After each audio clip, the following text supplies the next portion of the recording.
إنا أنزلناه في ليلة مباركة إنا كنا منذرين فيها يفرق كل أمر حكيم. السلام علیکم ورحمۃ اللہ وبرکاتہ. الحمد للہ وحدہ والصلاة والسلام على من لا نبی بعدہ. اما بعد اعوذ باللہ من الشیطان الرجیم. بسم اللہ الرحمن الرحیم. انا انزلناه في ليلة مباركة انا كنا منذرين فيها يفرق كل امر حکیم. سورہ دخان آیت نمبر 3 اور 4. یقیناً ہم نے اسے بابرکت رات میں اتارا، بے شک ہم ڈرانے والے ہیں. اسی رات میں ہر ایک مضبوط کام کا فیصلہ کیا جاتا ہے. معزز سامعین کرام و مشاہدین اعظام، آج کے نشست کا موضوع ہے رمضان کا آخری عشرہ اور شب قدر. میرے بھائیوں، یوں تو رمضان کا پورا مہینہ دیگر مہینوں میں ممتاز اور خصوصی مقام کا حامل ہے، لیکن رمضان المبارک کے آخری 10 دنوں کی فضائل اور بھی زیادہ ہیں. نبی اکرم صلی اللہ علیہ وسلم رمضان کے آخری عشرہ میں عبادت و طاعت، شب بیداری اور ذکر و فکر میں اور زیادہ منہمک ہو جاتے تھے.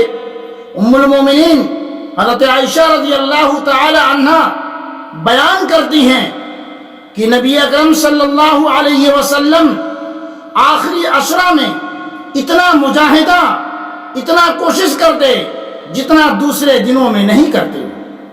اس کے علاوہ بھی آپ صلی اللہ علیہ وسلم کے معمولات کی تفصیلات اور بھی ملتی ہیں. عن عائشہ رضی اللہ عنہا قالت قال رسول اللہ صلی اللہ علیہ وسلم تحروا لیلۃ القدر فی الوتر من العشر الاواخر من رمضان.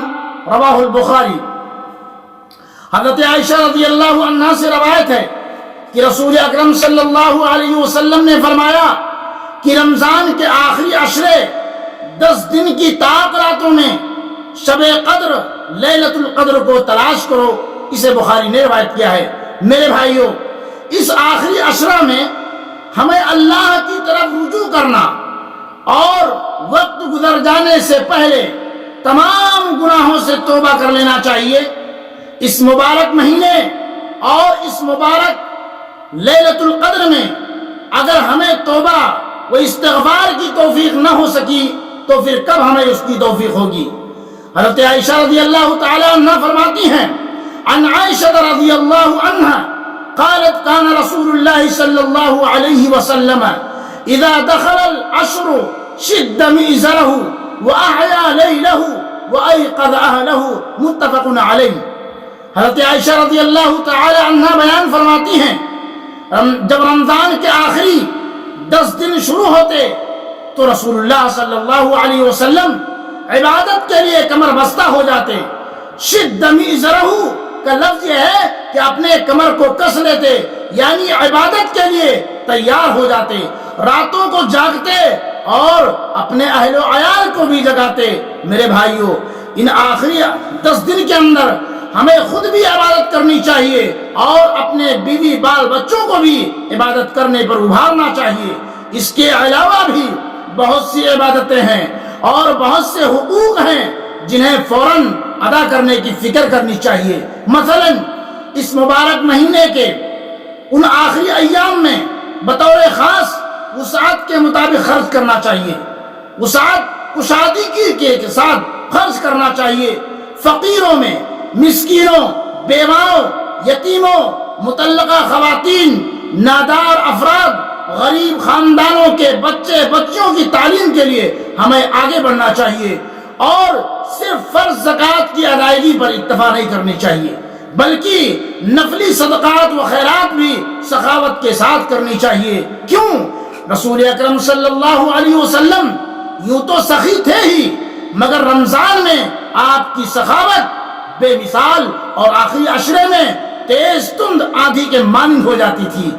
عبداللہ بن عباس سے روایت ہے، وہ فرماتے ہیں کہ رسول اللہ صلی اللہ علیہ وسلم لوگوں میں سب سے زیادہ خیر کے اندر سخاوت کرنے والے تھے، اور آپ صلی اللہ علیہ وسلم سب سے زیادہ سخی رمضان میں ہوتے تھے۔ جبریل علیہ السلام رمضان کی ہر رات میں آپ سے ملتے تھے تو آپ ان کے سامنے قرآن سناتے تھے، اور جب آپ کی ملاقات جبریل سے ہوئی تو خیر کی چیزوں میں آپ کی سخاوت تیز تند آندھی کے مانند ہو جاتی تھی۔